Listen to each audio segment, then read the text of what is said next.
মহাখালীতে তিতুমির কলেজের শিক্ষার্থীদের গতকালের রেলপথ অবরোধের কারণে তৈরি হওয়া ট্রেনের শিডিউল বিপর্যয় এখনো পুরো কাটেনি। অবস্থা ঠিক হতে আরও 2-1 দিন লাগবে জানিয়েছে স্টেশন ম্যানেজার। মাহমুদুল হাসানের রিপোর্টে দেখুন বিস্তারিত।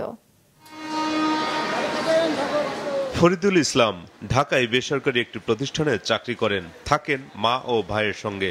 সবাইকে নিয়ে বাড়ি ফিরতে টিকিটও কেটেছেন নীল সাগর এক্সপ্রেসের। ট্রেন ছাড়তে প্রায় 4.5 ঘন্টা দেরি হয় ক্ষোভ জানান। শিডিউল পিছারের কারণে 6টার ট্রেন 9টা দিয়েছে। 9টার পরে অপেক্ষা করতে করতে এখন 10টা-11টা বাজতেছে। এই ভোগান্তিটা আমাদের ভুগতেছি, সবাই নিয়ে ফ্যামিলি নিয়ে আসছি। এখন আমরা কি করব? শুধু ফরিদুলই নয়, নীল সাগর এক্সপ্রেসের সব যাত্রীর অবস্থা একই রকম। ভোর 4টা দিয়ে ঘুম থেকে উঠে আমরা স্টেশনে পৌঁছেছি, এখন মধ্য ট্রেন ছাড়া কোনো উদ্যোগে আমরা দেখি না, যার জন্য আমরা ভীষণ বিড়ম্বনায় আছি। কর্তৃপক্ষ কোনো কিছুই বলে না যে আমাদের চলে যাইতে হবে। বললেও কর্তৃপক্ষ ঘোষণা দিচ্ছে যে টিকিট আমাদের ফেরত দিবে, কিন্তু কার কাছে টিকিটটা ফেরত দেবো এমন কোনো লোক নাই। যে SMS-টা দিছে, SMS-টা 13 থেকে 20 মিনিট আগে দিছে। SMS-টা যদি আরো 1 ঘন্টা বা 1.5 ঘন্টা আগে দিত, যাত্রীরা এতটুকু ভোগান্তির মধ্যে পড়তো না।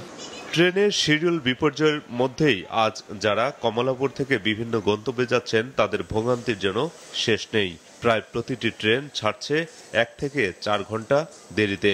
আইসা দেখতেছি যে এখনো ট্রেন প্ল্যাটফর্মেই ঢুকে নাই এবং বোর্ডে দেখাচ্ছে সম্ভাব্য সময় 11:20, তার মানে 1 ঘন্টা 5 মিনিট লেট। আমরা যে ভোগান্তির শিকার হচ্ছি, এটা যদি কর্তৃপক্ষ দেখে আমাদের জন্য লাঘব হবে। কমলাপুর রেলওয়ের স্টেশন মাস্টার বলছেন, ট্রেনের সময়সূচি ঠিক হতে আরো 1 দিন লাগবে। একতা এক্সপ্রেস 2 ঘন্টা লেটে গেছে, নীলসাগর 3 ঘন্টা লেটে গেছে, আর আপনার এই বনলতা এক্সপ্রেস এবং সিলসিটি এক্সপ্রেস এখনো 4 ঘন্টা লেট রান করতেছে। তো এই বিষয়গুলো আসলে এই লেট রানিংটা 2-1 দিনের ভিতরে সমাধান হয়ে যাবে, আর অন্যান্য ট্রেনগুলো স্বাভাবিক আছে। ট্রেনের সময়সূচি পরিবর্তন হলে যাত্রীকে নির্ধারিত সময়ের আগে জানানোর ব্যবস্থা থাকলে তা কার্যকর না থাকায় দুঃখ প্রকাশ করেন স্টেশন মাস্টার। মাহমুদুল হাসান, মাছরাঙা সংবাদ, ঢাকা।